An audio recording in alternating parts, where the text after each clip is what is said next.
Jay graciously agreed to help us out and made a donation. So today's modern version of Chalk Talk is presented and sponsored by Jay and Maria Ellison. So thank you so much.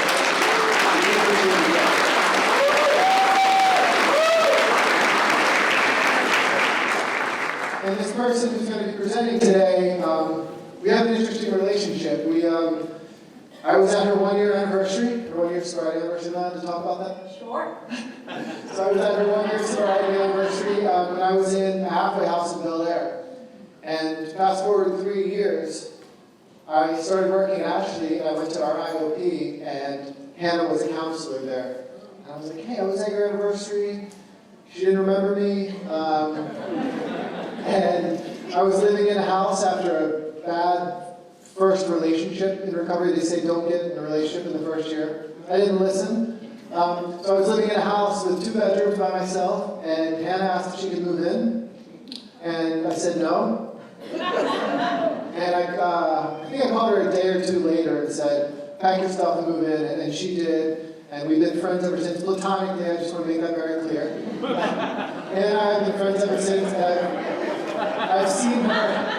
She used that same line on me a couple of weeks ago.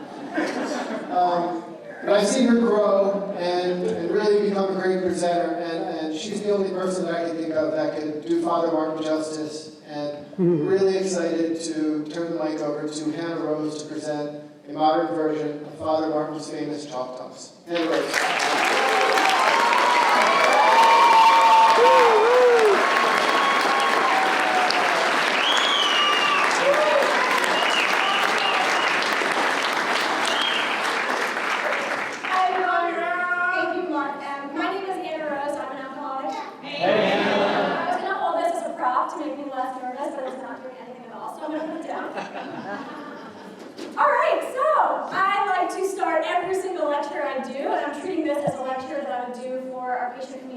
One Friday a month in this room, by saying the same thing, if I ever feel this way, which is similar to what Robin said. I'm so uncomfortable right now.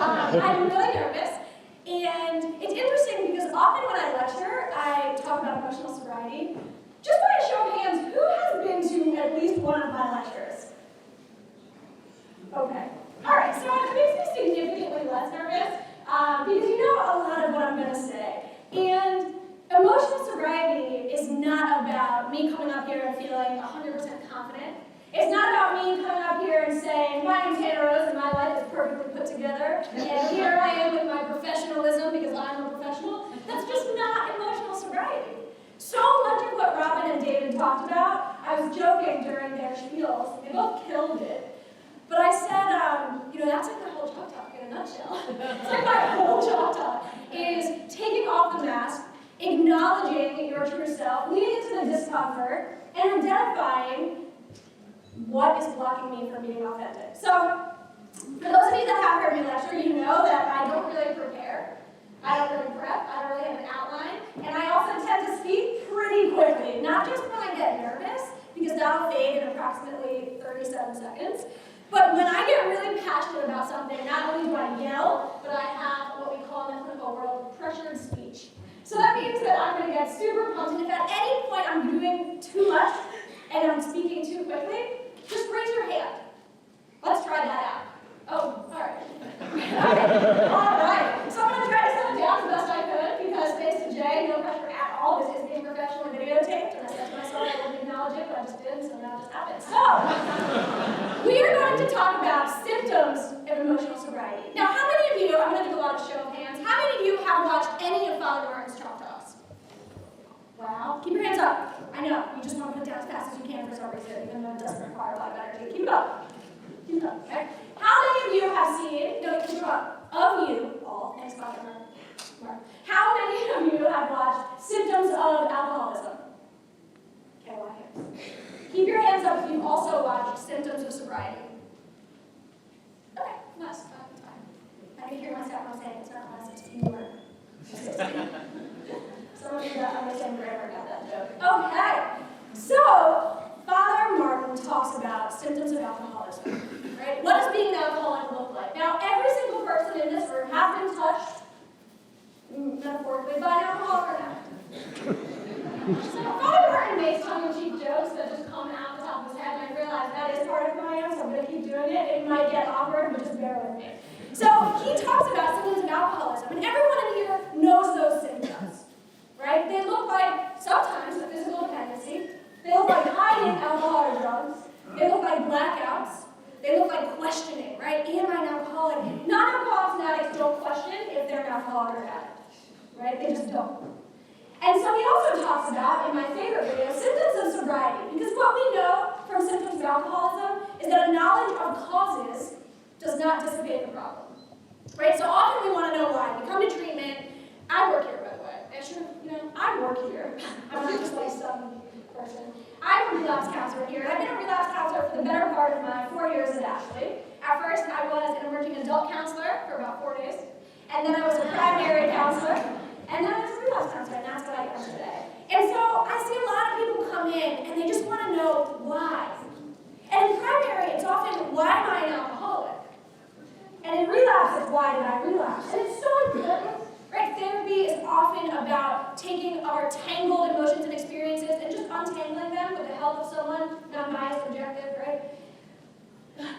But a knowledge of problems, or a knowledge of causes, does not dissipate the problem.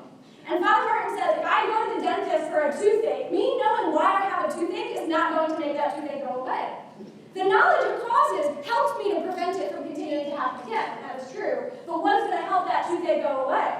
Right? Going to a professional that specializes in teeth.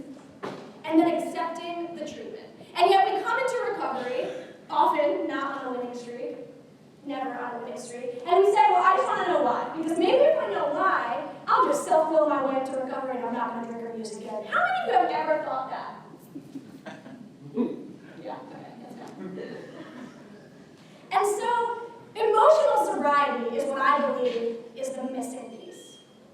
There's also a chapter in the big book called The Missing Link, maybe? Yeah, I got one head nod, so I know that I'm on the right path. And so for me, that missing link is emotional sobriety. And I'll touch a bit on my own personal experience here and there in a totally professional and boundary way. But the reality is that in symptoms of sobriety, Father Martin identifies one that is my absolute favorite. Laughter. Right? Someone that's in recovery can laugh about their experiences, and I think most of us know what that's like. But in symptoms of sobriety, he also says that an ingrate will not stay sober. Which means if I don't have the capacity to cultivate gratitude, I'm not going to stay sober. And I'm going to take that a little bit further in this, symptoms of emotional sobriety. Because there's so many myths about what emotional sobriety is. Myth number one, I wrote on the chalkboard.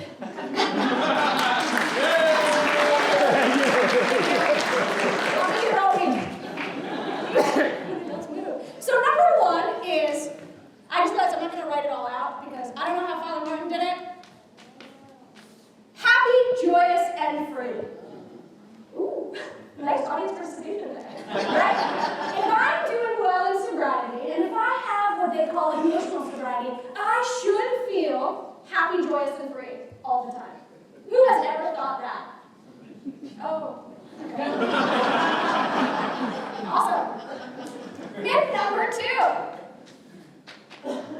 I won't feel pain, resentment, fear, stress. When I was about 4 years sober, I told myself I shouldn't feel pain. I didn't know that I was constructing these completely irrational narratives, but I told myself after walking through a painful breakup, just like what Bo was talking about, I have 4 years sober, I shouldn't be feeling this way. One of the biggest barriers to emotional sobriety is a word that I just said, and I'm going to say it a lot of times in a way that represents we should not say it. Should on yourself. Don't should on yourself. Thank you, Yogi. Coined by positive psychologist Albert Ellis, who talks a lot about rational emotive behavior therapy, which we're going to get into in a second. One of the biggest barriers to emotional sobriety is shoulding on ourselves. And shoulding on others, by the way. It's a quick way to really cultivate disconnection in our relationships. Oh, you shouldn't feel that way. For all you lovely people who meant well and came up to me and said, you shouldn't be nervous. Well, I am. Thank you, though. I didn't say it as passive-aggressively as that, but you know what I mean? Like, we try to take away people's pain. Robin mentioned Brene Brown. How many of you are familiar with Brene Brown?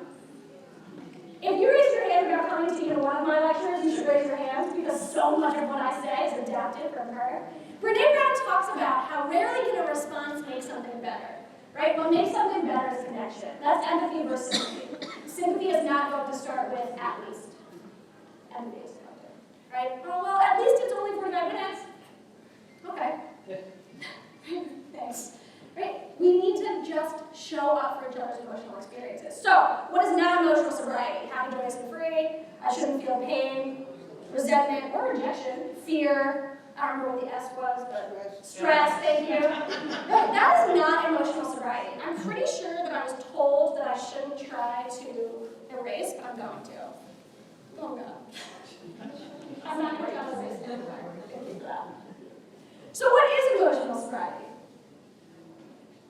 I often preface my lectures with this, and I'm going to do it now because I forgot. Everything that's coming out of my mouth, and that will continue to, is my opinion. And that opinion is largely rooted in both my personal and professional experience. However, I'm a firm believer that I do not have a monopoly on what is true for you. So I may say certain things that you don't agree with, and that's okay. I'm not here to stand up here in my Target chic apparel and tell you about yourself. I'm not. Brian knows what I'm talking about.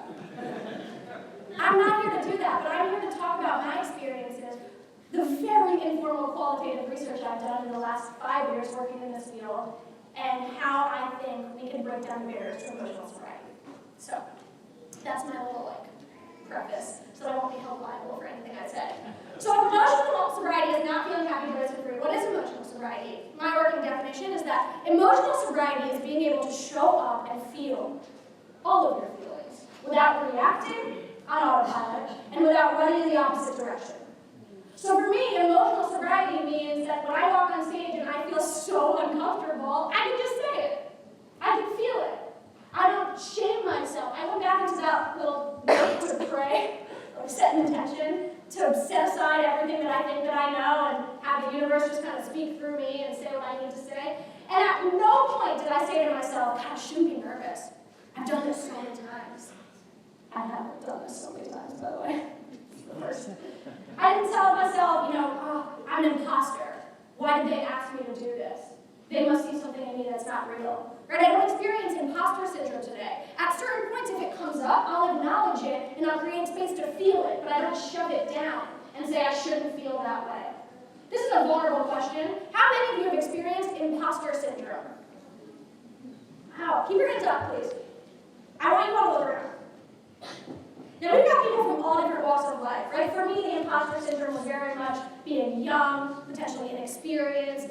I only do counseling for adults, right? That's people in the 30 range and above. And there's a lot of marital problems, and my imposter syndrome said, you're not married, what do you have to offer? Right? What makes you a good therapist is actually not personal experience. And oftentimes when we come to rehab and we say, well, I want a counselor that's been through addiction, that's what AA is for. Right? Connecting with another alcoholic. That's not what formal therapy is for. And so if there's something in me that really wants to connect with someone that just gets it, get a sponsor. Get a therapist that knows what they're doing. And that doesn't mean personal experience. So emotional sobriety is being able to just show up and feel. And it sounds, maybe it doesn't sound easy, but it sounds simple, right? I should just be authentic and be myself. And yet, it's so difficult for so many of us to just show up, feel our feelings, be authentic, right? Why? Because, I don't know what the number one was, but here's number two again. Things that block us from emotional sobriety. There's a part in the big book, and they talk about stuff blocking us from the sunlight of the spirit. I believe they use the word stuff, but that's not good. And so I like to think of this imagery. I said I look at fingers onto the camera, but I just had to.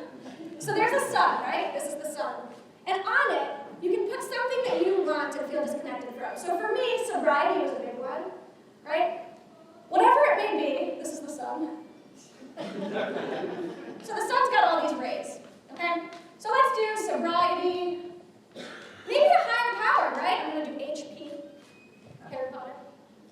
If you were in my lecture on Thursday, you didn't think it was funny then, and it's still not funny now, but I'm just going to do it.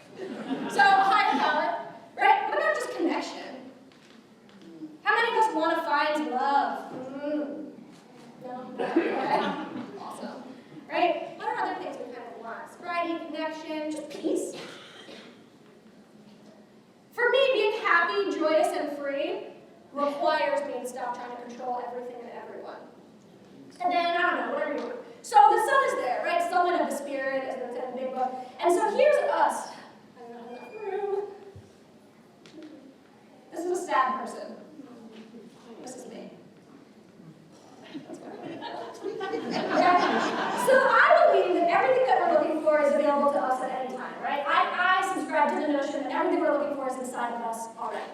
Or maybe it's just up there and it's just there for the taking, right? It says in the big book that God doesn't make, I don't really know. It's not hard to find God if we're looking. That was a paraphrase, but it says something like that. So, here's an umbrella. And this is shade, or rain, well, it would rain under the umbrella. This is shade, okay? So the sunlight of the spirit, right? All the things we want and are looking for. Oh, I know what I should put right here. Emotional sobriety. Right? It's all right there, and yet here I am standing in the shade. My task is not to find this. My task is to deconstruct what's blocking me. Which means at first I need to identify those blocks. If you've been to a lecture of mine, you will know this quote, hopefully by heart, because I say it in every single lecture without fail. But the Persian poet Rumi has a beautiful quote, and it says, "Your task is not to seek for love, but merely to seek and find all the barriers within yourself that you have built against it." So you can substitute the word love with any of these things. My task is not to seek God. Opinion. My task is to seek and find all the barriers within myself that I have built against a belief in a higher power. My task is not to go find the perfect relationship, because I can guarantee you, if you haven't done some internal work on yourself, that perfect relationship can come into your life and you will sabotage it. Because we accept the love that we think we deserve. So my task is to say, what's on my umbrella? For me, fear is a big one. It's also normal to have fear. Some people say fear and faith don't live in the same house. If you're going to worry, why pray? If you're going to pray, why worry? I don't agree with that at all. We're human beings, which means we are wired to have fear, and it's actually healthy. And true faith for me is feeling my fear and walking through it anyway, and knowing that I'm going to be okay no matter what. And to me, that's empowering. Right? In the wake of admitting powerlessness over substances and other people, if you're going to have to cut it into 12 steps, which I encourage, then it also means I get to find out where I do have power. Which is pretty amazing and exciting.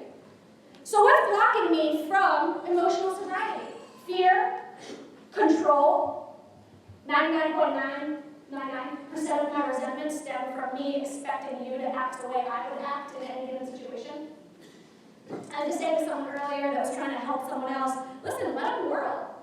Right? And that's something a very wise woman in AA said to me. She said, not your circus, not your monkeys. Right?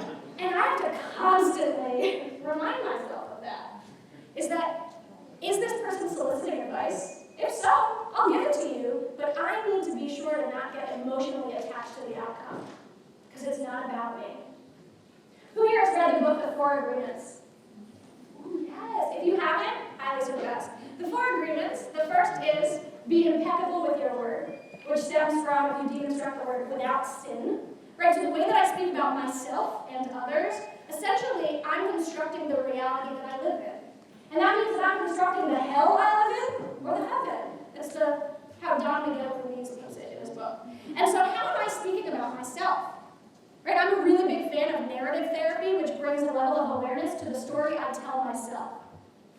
Interestingly enough, Brené Brown uses that in one of her books and TED Talks. If anyone knows Brené Brown, give her my info. I'm just like promoting her day in and day out. She doesn't even know. And she says, I lost it. But something along the lines of, the story that I'm telling myself is blank. So if I'm feeling hurt and upset and betrayed or resentful in a relationship with anyone, instead of saying, you make me feel this way, or even, as a lot of therapists like to utilize, when you do this, I feel this. That's still just saying, you make me feel this way. Then a new way of doing it is saying, the story that I've constructed in my head is that you're losing interest in me. Right? The story that I'm creating is that you like them better, or you think they're better for the job, whatever it may be. And we start to really own our experience, right? Because we construct the reality that we live in. So impeccable with your word, right? What's the story that I'm telling myself about myself? The big book says that we've all got our realities, and then there's the great reality. We all have so much emotional bias, and that's normal, but let's acknowledge that. The second agreement is, actually, before we do that, be impeccable with your word. I once had a sponsor tell me, Hannah, stop referring to yourself as sick, and as crazy, and as codependent, because you will continue to believe it to be true, and then it will be. And she didn't realize that she was hitting on such a major psychological concept, the self-fulfilling prophecies that we inadvertently create. So, if you've heard me lecture, sometimes I get a little self-deprecating, but for the most part, you will not hear me say, oh, I'm crazy.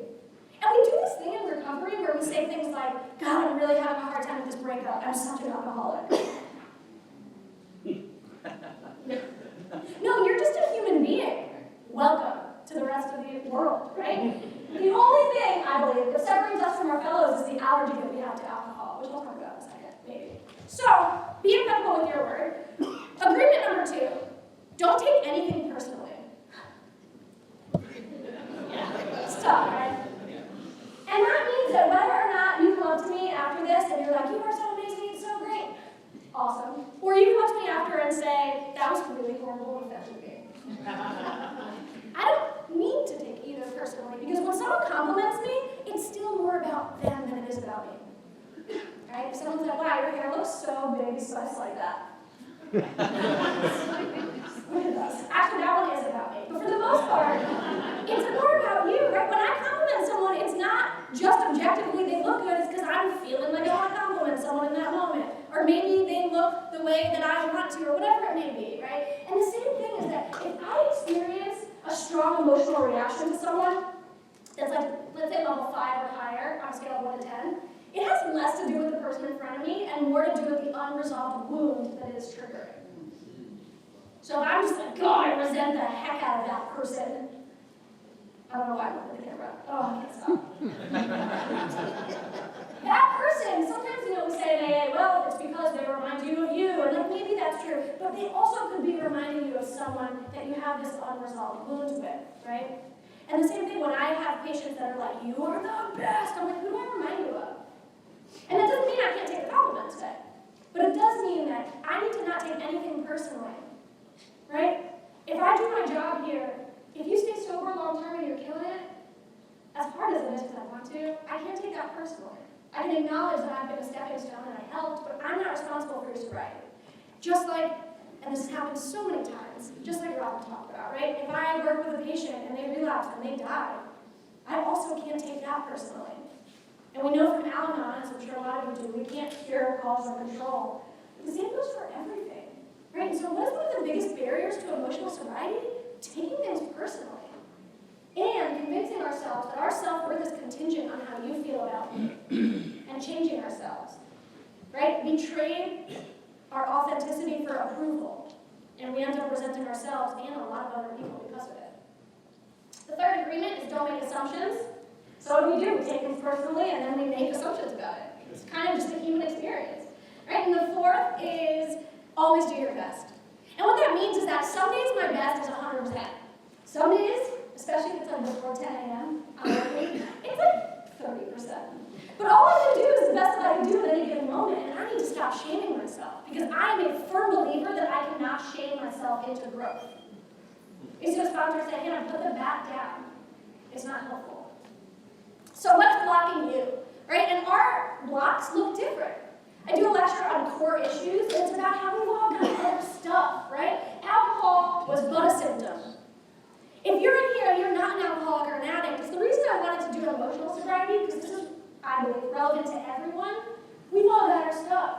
Unresolved trauma and grief, co-occurring mental issues, disorders, right? Vices, some people call them, in terms of like gambling and relationships and a lot of other things.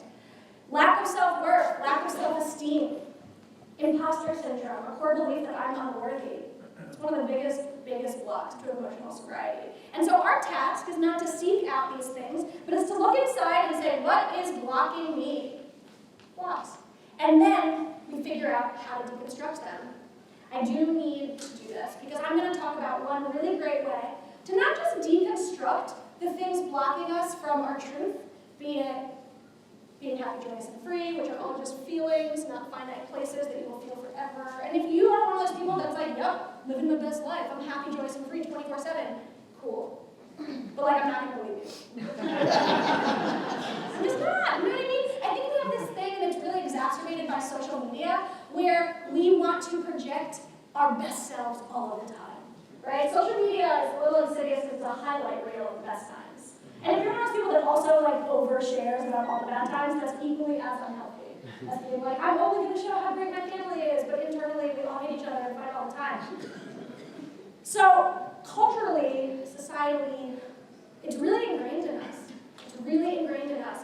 And most people in this room, I'm trying to do a quick gauge on age. This could get offensive, so I'm going to stop. We're brought up in generations where feelings are fatal, right? I shouldn't feel. How many of you were raised with that message? Man up, right? Keep it together. Don't feel. And my generation, the millennials, whoop whoop. Millennials, whoop. Right. Oh God. Okay. It's fine. We'll get more gusto later. In the millennial, and then some kind of Gen Z, but it's a little more distorted there. This new kind of wave of vulnerability and feeling, and we can, brush that off to, this is super tongue-in-cheek, and I have to say, because I can't not. We can brush it off to millennial snowflakes, right? We feel too much. But at the same time, we know how to talk about our feelings. We know how to get vulnerable, right? And often, generationally, there's generational trauma, but also norms and lack of communication that trickles down. I'm getting a really fired up head nod in the back, and it's probably me. I don't know if I'm stepping over the line of what I should say, but there's no shins here, because I'm just going to be myself. And if you don't like it, it's a reflection of you. So I'm going to talk about one way, kind of preventing these cycles of blocks, right? Robin talked about the differences between shame and guilt, which I believe is like paramount to emotional sobriety. Often we come into rehab or sobriety, or just like therapy, right? Sit down on the couch and say, oh, I have so much guilt and shame. Okay, well, those are two really different emotional processes. So guilt is I feel bad. Shame is I am bad. Oh, my heart. Not that like I taught all of you that, but still, I'm taking it personally. No, I say false that out. So basically, guilt, I feel bad, right? I feel really awful for not being present for my kids when I was in the blackout. Guilt. I feel, what? Just insert anything. Shame, I am. So it's taking guilt and internalizing it whole and saying, this is a reflection of me. So I lied a lot. I am a liar, or I have lied a lot. Two very different processes. How about I am a chronic relapser? How many of you have ever said that? Okay, more of you, but I'm just going to let it slide. Yeah, that's fine. Your spouse is here. So, right, that is a shame-based statement, because you are saying this is who I am. How about I am a people pleaser? Anyone? I've said that before. I am codependent. You may be saying, well, then how is that any different than I am an alcoholic? You probably wouldn't sound like that, sorry. But basically, for me, I still say I am an alcoholic because I don't have shame attached to that. I'm like, yeah, I am an alcoholic, which means if I were to drink today, I don't know what would happen. Maybe it would be fine. Maybe. I'm not going to play with fire based on my experiences in the past. And I don't have shame. It's like, yeah, I'm an alcoholic, and that means I know how to talk about my feelings, I know how to get vulnerable, I sponsor women, I know how to connect with people, and also I walked through hell. Can I say that? Hell. I don't know. You don't know either, so it's fine. Right? So that's why for me, I am an alcoholic is not correlated with shame. But I am bad. I am unlovable. I am unworthy. This is taking guilt and internalizing it whole. I am not good enough.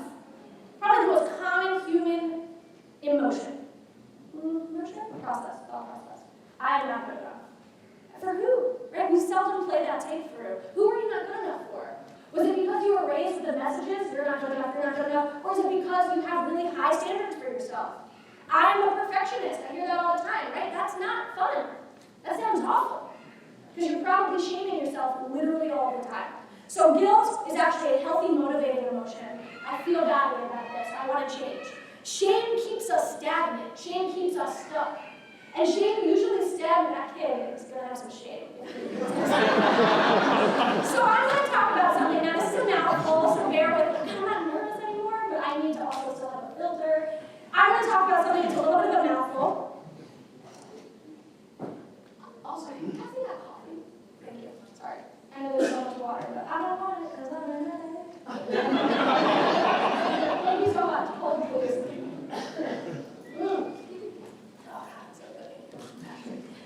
So this is Albert Ellis's, how do I say this in a way that's, whatever. So it's cognitive behavioral therapy, right? CBT, most of us are familiar. But it's a facet of CBT, like a sub thing. And it's rational emotive behavior therapy. So we're going to do CBT space REBT. It's a lot of letters. And it's the ABCD model of combating core irrational beliefs. Okay? And so it's really easy to remember. I think it's one of the only things I retained from my alma mater, Goucher College. I was in my active addiction at that point in time. And so, now, for my current patients, who you don't have to acknowledge who you are, never mind, I'm going to break HIPAA. Okay. If you were here for the thing on Thursday, you will know this. I'm going to try not to get eye contact with any of you. A is the activating event. So think about something in your life that phrase reminds you of, an activating event. So for me, the first thing I always think of is getting dumped. How many of you have experienced rejection?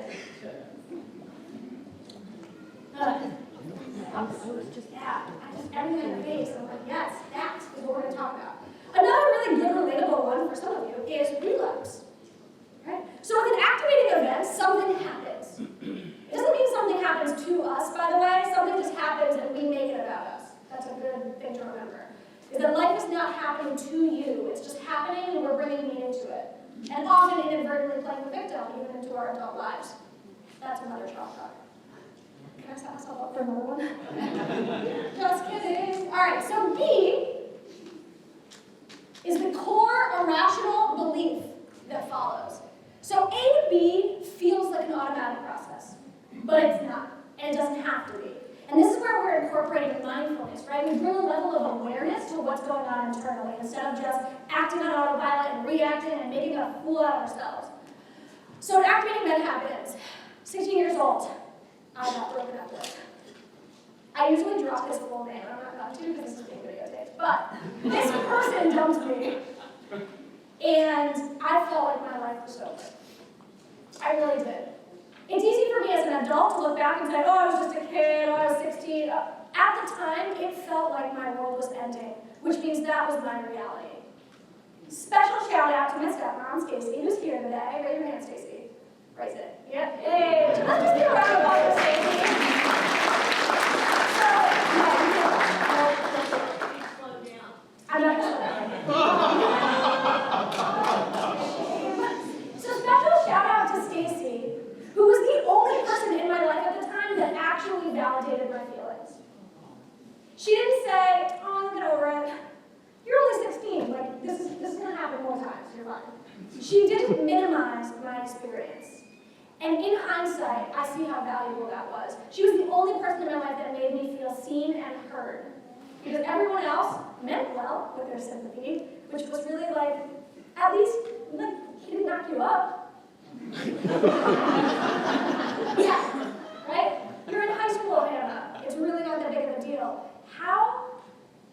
I'm using traumatic really lightly. Traumatic is super subjective, and it's how our brain and body react to something more than it is about the external event. For me, what was traumatic was being rejected and then feeling like I was crazy for feeling the way that I was. Right? We carry that into our adulthood by the way. And so this person breaks up with me. My core irrational belief was about myself. Now just shout it out if you, in an I am statement, know what one of those would be. I'm unlovable. What else? I'm ugly. I'm ugly. Oof. Oh, I wasn't going to say it ugly, no. What else?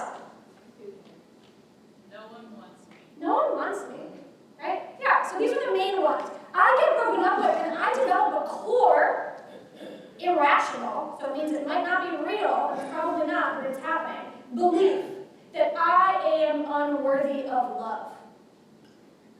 Now, it wasn't until 10 years later with some good therapy, it was pointed out to me that that is where the start of a lot of my stuff happened. Not alcoholism, I'm not talking about, and then I drank because of him. No. But my relationships reflected that core irrational belief for the next 10 years. Because I accept the love that I think I deserve. Which means, let me paint a picture for you. If I am 16 years old, or 17, 18, 19, I've been running this one on for 10 years, and I believe I'm not good enough, and that I'm not worthy, and that I am not whole, right? I am not a whole person without you, because that's what's modeled to us, right? You're not a half, that's unhealthy. And someone comes along, and they treat me like garbage, and they treat me like I'm not good enough. I'm going to accept that, because I don't know that I'm worth more than that, because I believe that I'm not, okay? Now, on the flip side, if I don't believe I'm worthy of love, and this is my experience, and someone comes along and they are loving and healthy, and they love me, I ask myself things like, why are you with me? And I can't accept their love, so what do? I self-sabotage. How many of you, be it with your sobriety or with your relationships, have self-sabotaged? Yeah, it's a lot, by the way. If you haven't, that's cool. But if you go to therapy, you might find out that you have. Right? So I get dumped. I believe I'm unworthy. C is the consequence of this belief. So that's what I'm talking about, right? I can be in the best, healthiest relationship in the world, but if I don't love myself, unpopular opinion. I don't believe that if I don't love myself, I can't love others. I don't have kids, but I would imagine that even in my state of self-loathing, I would still love my kids, right? No? Yeah. Yes. Okay.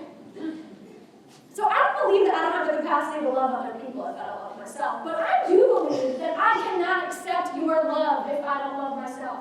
How many of you are not so great at taking a compliment? Yeah, reflection of self-worth.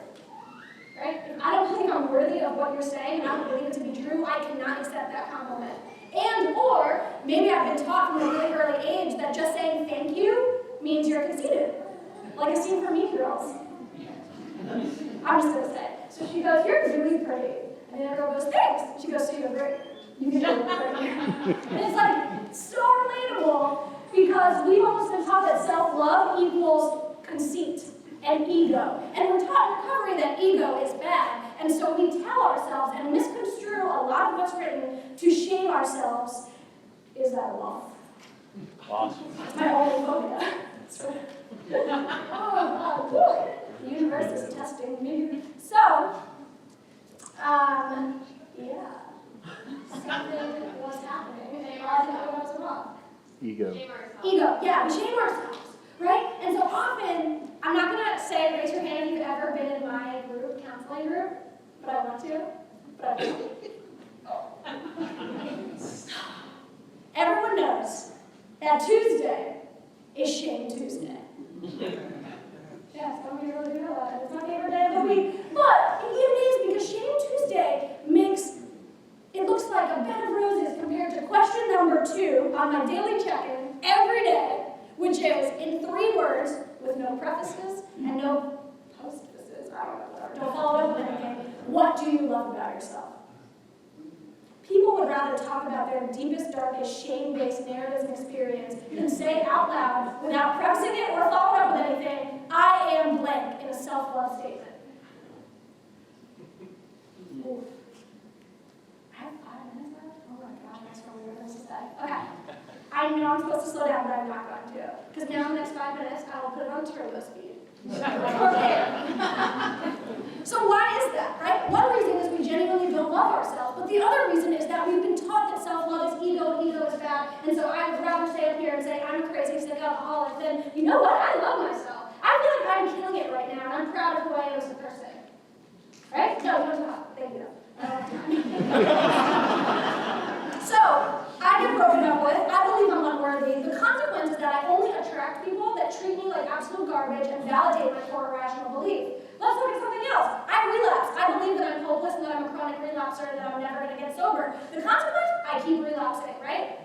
This is how we live our lives. I'll do something a little more trivial and relatable. You receive a text that says, "Can we talk?"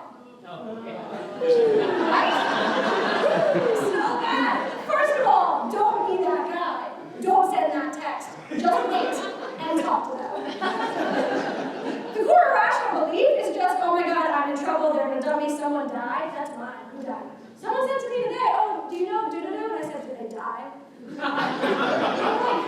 No. Right? And so the consequence might just be unnecessary stress, right? And that sounds trivial, but all of those tiny moments throughout the day snowball to who we are as a person.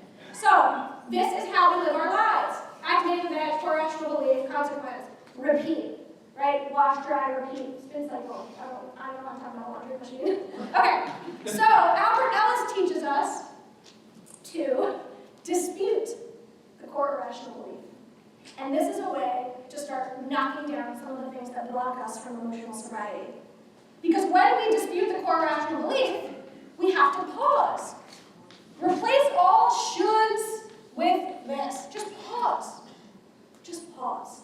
I've learned that when I feel a sense of urgency about anything, like I gotta send this text, or I gotta send this email to all of my coworkers, or whatever it may be, that's when I need to pause and breathe. Right? Really great breathing technique. Breathe in for 4. I don't have time to do this right now, so I'm just going to go really quickly, but do this later. Breathe in for 4, hold it for 4, breathe out for 4, hold it for 4, and repeat. Your parasympathetic nervous system will calm down. Pause, get some clarity. Normally I take people through a breathing exercise, but I don't have time, also I'm not breathing right now, so I'm just being hypocritical. So we learn how to dispute our core rational belief. Is this true? Is this real? Would this belief hold up in a court of law? It is like that, because it's objective. We love concrete facts. That is not the emotional experience. It's very gray. Emotional sobriety is not thinking in black and whites. Emotional sobriety is not thinking or living in extremes. I'm either going to go to the gym and eat healthy and be like a beacon of health and then become an Instagram model, or I'm just going to eat McDonald's every day. Not healthy. Emotional sobriety is not always acting as if. In recovery, we're taught just act as if and the rest will follow, and that is such a wonderful principle. But if long term you're trying to be someone you're not because you think that's what you should be, that's not emotional sobriety. So we need to look at what's blocking you. And then as a result, we experience E, the effects of disputing the core irrational belief. And the effects are maybe deconstructing barriers to emotional sobriety, right? The ability to be authentic. I share this often, but for me, the first miracle of my sobriety, and I got sober August 28th of 2011, and thanks. And the first miracle was around 2 months sober. I realized that I hadn't actually wanted to drink for a couple days. I was acting out in a lot of other ways, but I just didn't want to drink. And for me, and everyone's experience is different, that compulsion has not returned. However, emotional pain definitely stayed because I was constantly putting myself in a position to be harmed, like the big book says, because I didn't do my internal work, because I didn't know how. So the first miracle was that the compulsion was removed. What a gift, right? Sounds like an extravagant promise, but it's not. So the second miracle that keeps me here and keeps me doing not only this kind of work, but my own work, which goes far beyond the 12 steps, which saved my life, but I need more, is that, and I think I really mean this, I was wondering if I said this, if I would mean it, and I really do, is that when I'm done with this chalk talk, I'm not going to still be thinking about what I said and how I said it and if you liked it and if you was good enough. I don't feel self-centered fear the way I used to. I know that my worth is contingent on me and me alone and what I want to make of it. Whether or not my boss gives me a pat on the back, what's up, Sheila? Whether or not my partner says nice things to me, hey, Brian.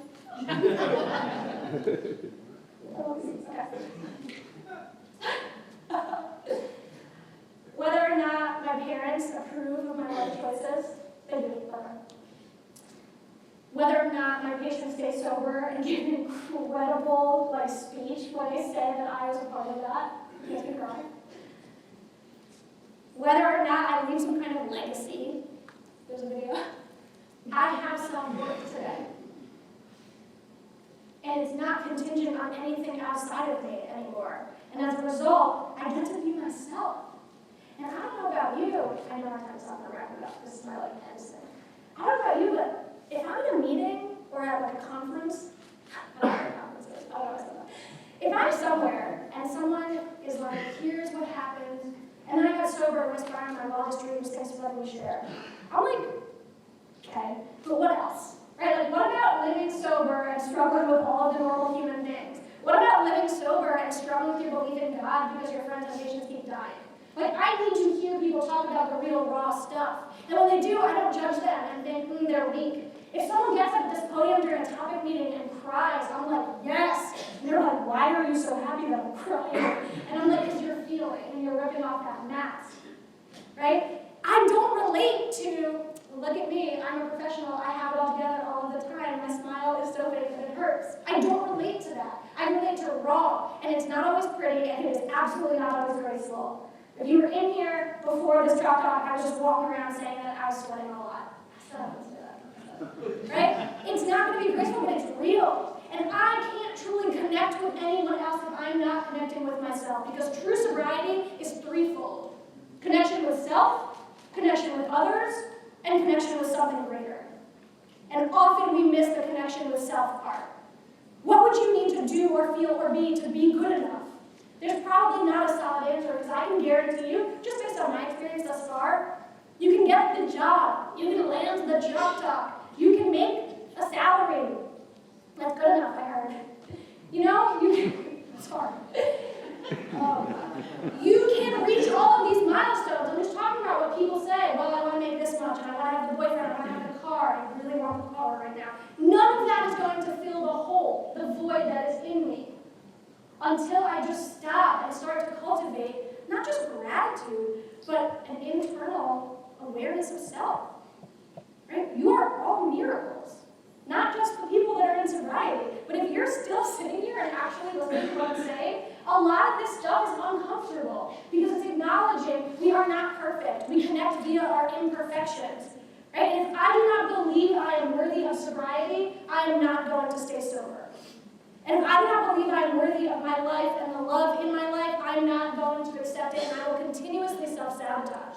And so the only thing blocking you from emotional sobriety is in you, which means you actually have the power to take a sledgehammer to it and knock it down. So it has been an absolute privilege and honor to recreate something so sacred as Father Martin's Drop Talk, and I hope you all have a great day. And if you didn't like this, that's it.